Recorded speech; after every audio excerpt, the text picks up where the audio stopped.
we change a little bit the order because Jean Ziegler is with us.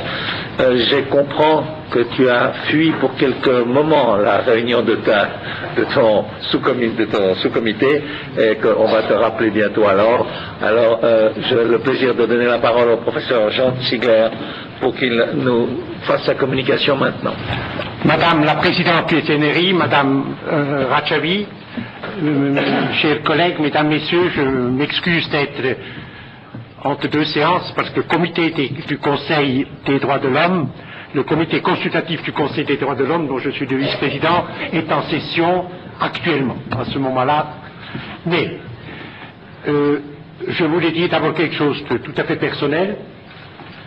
En tant que citoyen de cette République de Genève, je suis très honoré, je pense que la population genevoise est très honorée de la présence de Madame Rachavi. Elle nous rend visite, elle l'a fait sur la place publique, elle n'a pas seulement fait au Palais des Nations, à l'Intercontinental, elle était sur la place publique, au contact avec la population genevoise, et nous sommes très très honorés de sa présence. Plus personnellement encore, j'étais ému qu'il y a 2 jours, à Tané, au lieu même où mon ami Kazem Rachavi a été assassiné, en avril, il y a 21 ans, Madame Rachavi, malgré tout son horaire chargé, son programme extraordinairement lourd, a pris le temps pour aller sur ce lieu tragique où Kazem Rachavi a été assassiné par les tueurs de Téhéran.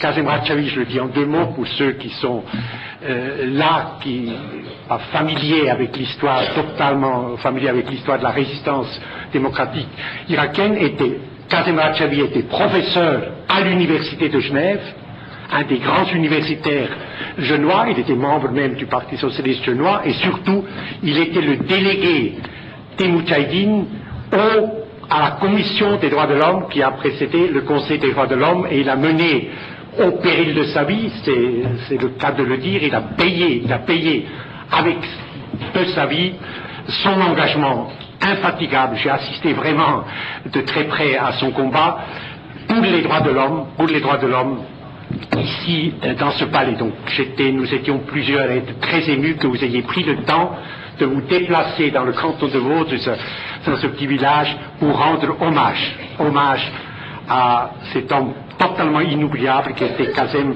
Rachavi. Maintenant, sur le fond, il y a un paradoxe qui est incroyable. Les seuls qui ont compris l'importance d'Ashraf, ce sont les mollahs. Ce sont les mollahs. Les Nations Unies, le Conseil des droits de l'homme, Madame Pilet, etc. Ce sont les mollahs. Et pour une raison très précise. Il y a 3400 personnes à Ashraf. Les mollahs écrasent de leur terreur d'État 83 millions d'Iraniens.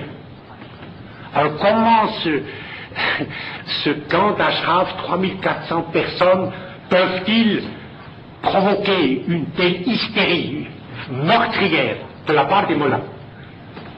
Parce que les mollahs annoncent le crime. C'est ça qui est extraordinaire. Ils annoncent le crime. Ils disent, on va, avant la fin de l'année, enfin c'est Maliki.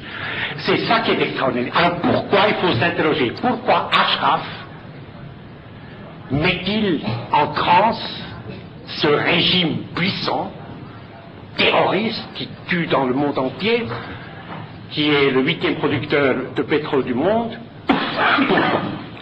La réponse est Che Guevara. Che Guevara a formulé dans le journal de Bolivie, dans le journal de guérilla en Bolivie, a formulé la théorie du faucon, du foyer. S'il y a quelque part un foyer, même réduit numériquement, démographiquement, territorialement, à un foyer, qui rayonne les valeurs démocratiques, qui rayonne les valeurs de la liberté, qui rayonne les valeurs de la solidarité internationale, c'est intolérable pour chaque tyrannie, même la plus puissante. C'est intolérable que ce foyer existe, quelque part dans le monde, puisque c'est ce foyer-là qui détruit en permanence la légitimité du régime tyrannique. Alors, les mollahs ont bien compris le danger qu'est Ashraf. Et vous me faites l'amitié de m'envoyer tout le temps les publications qui sont très très bien faites du CNRI, eh bien j'ai lu avec horreur que plusieurs fois les mollahs ont pendu un père ou une mère qui ont rendu visite à leur enfant à Ashraf. Simplement. Seulement le contact avec Ashraf met en question tout l'immense édifice terroriste des mollahs. Les Nations Unies n'ont rien compris. Les mollahs ont compris, les Nations Unies non.